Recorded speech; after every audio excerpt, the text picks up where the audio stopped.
So, ist ein Fenster noch da rein.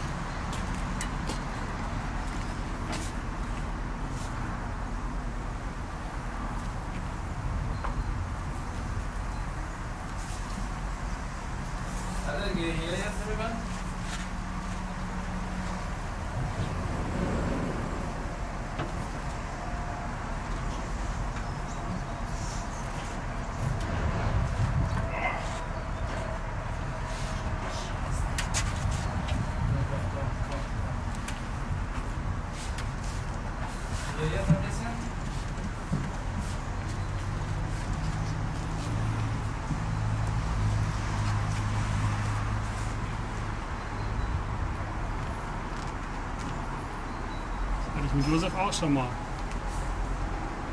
Einer hat's gemacht. Hm? Das hatte ich mit Josef auch schon mal gehabt.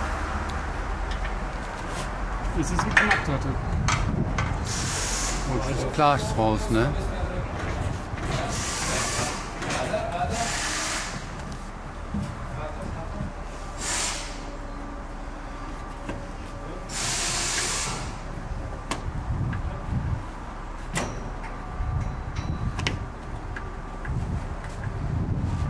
Drücken.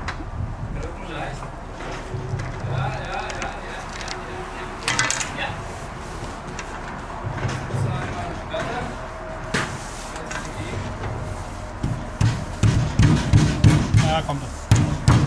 Ist er. Wow! Das ist jetzt unzensiert und ungeschnitten. Hier oben ist er. Ich muss da mal diesen Haken machen. Ja, da war eine Kante eingeplext oder so. Da war eine Kante, ja, das ist sie, die ziemlich verbogen ist.